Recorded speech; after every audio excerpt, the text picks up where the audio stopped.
Hi, I wanted to make a video just kind of off the cuff. So I've been thinking a lot recently about driving instructors on YouTube and the the explosion, if you like, of driving instructors on YouTube recording their driving lessons and putting them up on YouTube for people to watch. And some of these channels are getting tens of thousands of views, hundreds of thousands of views in some instances. It's really interesting. I love YouTube. I think it's a fantastic resource for people who learn visually, which is the vast majority of people on the planet, I guess. Someone can fact check me on that. I I obviously have a YouTube channel, nowhere near as successful as a lot of the channels I kind of have in my head to talk about in this video today. But the visual learning aspect to YouTube, where you can just type anything in that you want to learn how to do, and get countless videos, hundreds of videos in some instances, of someone demonstrating how you actually do that is just amazing. I think that the technology that's now available with cameras and in-car cameras, especially cameras on the roof of your car, 360-degree cameras, high quality microphones to get good sound quality.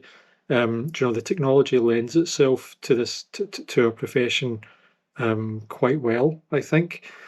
I, I really admire a lot of the creativity that goes into a lot of the design of the kind of narrative, I guess, in a lot of them.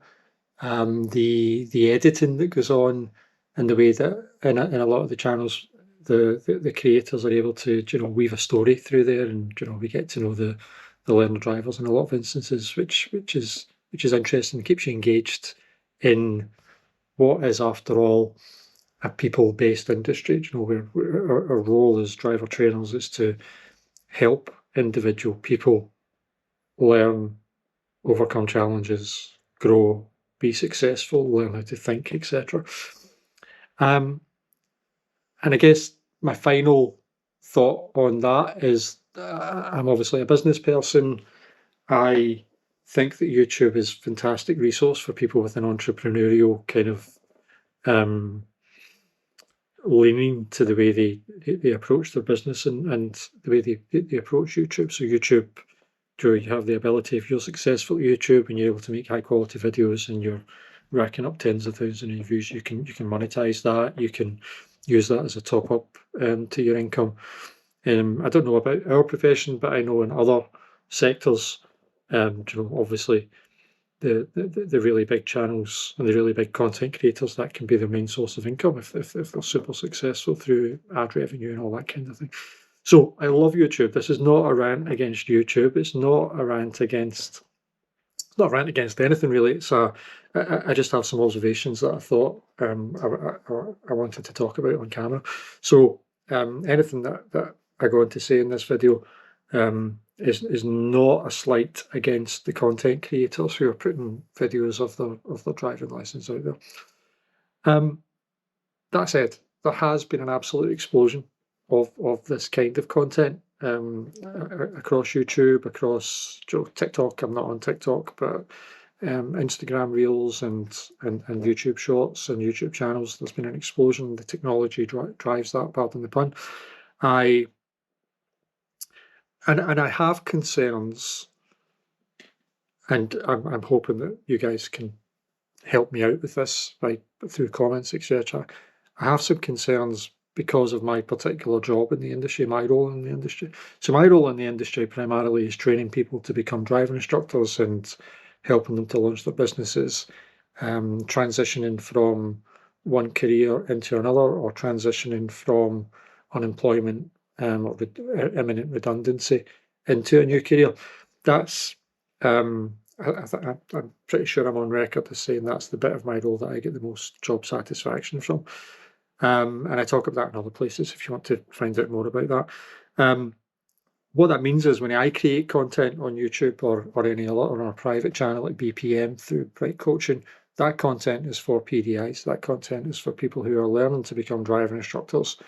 And when I put content out of me training a PDI, or my business partner Tom puts content out of him with a learner driver, what we're doing with that content is trying to portray the highest standard of driving instruction possible so that the PDIs get to see that, because that's what learning visually is all about. You're watching so you can then, to a certain extent, learn, improve your knowledge, see things or hear things explained in a different way, perhaps from your trainer, but also to a certain extent, we're looking to copy what we see because we assume that it's the correct way to do things, and that's what we try to do at Bright with our content of training. So here's the kicker.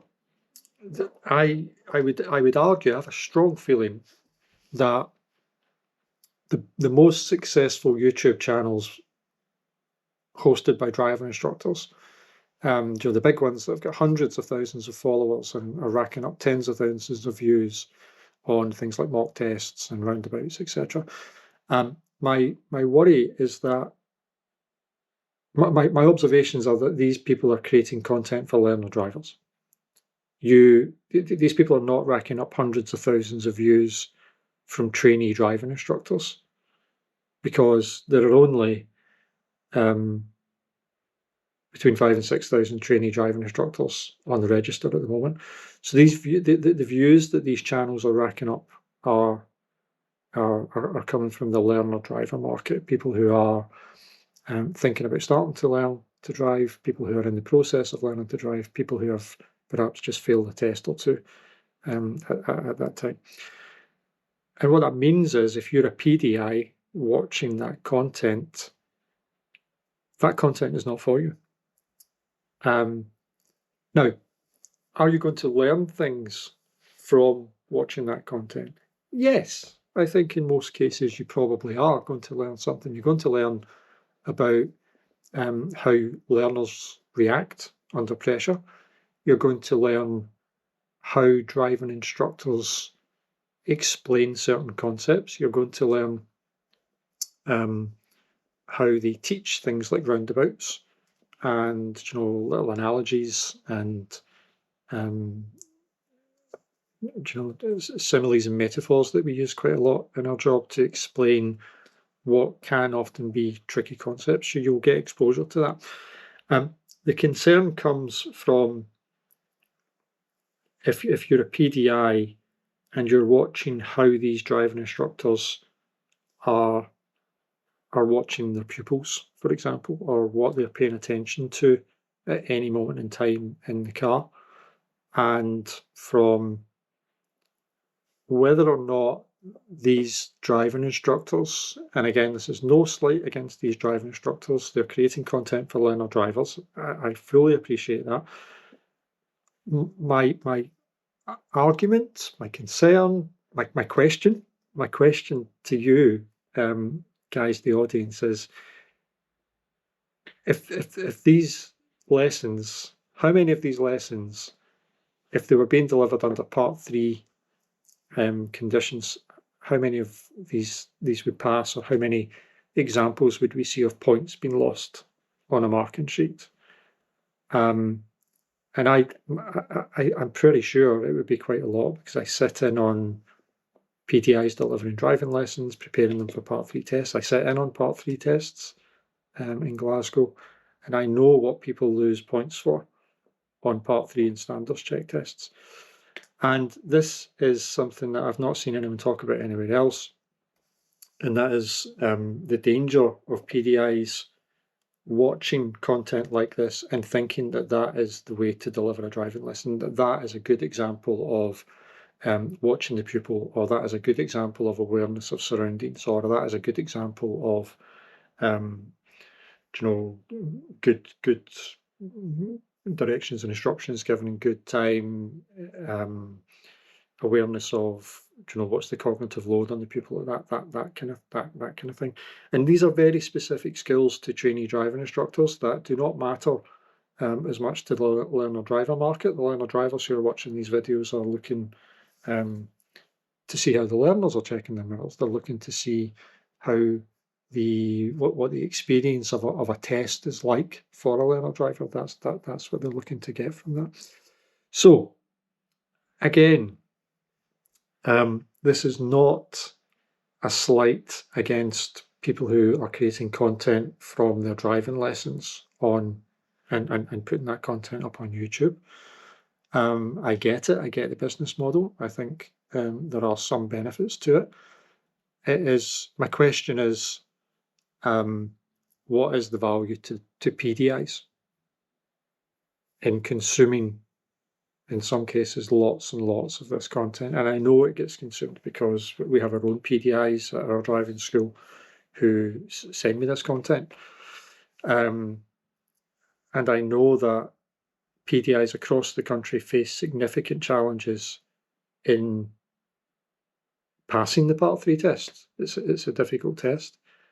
And I think the more that we're able to maybe it's something that we should be talking about as a profession, about the potential consequences, if you'll pardon a phrase, of over-relying on this content. So yeah, please tell me what you think in the comments. If you are a PDI, please let me know if you use these channels, and if you've had any experience of, I don't know, maybe you failed a Part 3 test because you've not been watching your pupil enough and you've been missing some faults. I was speaking to someone else about eye mirrors, and there was an argument that maybe a lot of these content creators are not looking at their pupils because they are relying on eye mirrors. And yeah, there's an argument about eye mirrors. Some people like them, some people don't like them. Away from whether or not that you should or should not have them, I don't have strong feelings either way on that, I don't think. But I still think that it's really important that you look at your pupil when you're talking to them, because then they will hear you most clearly. To borrow my colleague Tom Stenson's model, I think it's really important that driving instructors are checking their mirrors and then looking at their pupil and then giving the direction and the instruction, because you need to look at your pupil to assess whether they're in a correct frame of mind at that moment to accept information. So if you're going to pick up on things like non-verbal language and signs of stress or anything, you've got to be looking at your pupil. You can't just tell that from an eye mirror. I don't think. If you're one of the content creators, I know some of these content creators personally. We've met, and I would absolutely love to have this conversation with you about whether this occurs to you when you're making your content, that a lot of PDIs are relying on your content to prepare for a Part 3 test. Is that something that you think about? And again, no judgment at all, because I know you're creating content for learner drivers, most of you. So yeah, if you're a PDI, please just be aware of that. Please listen to your trainer. Please have a conversation with your trainer about it, and just be careful. Just be careful, I think. Yeah, thanks for watching. Please like and subscribe if you haven't already. And yeah, see you in the next video. Cheers.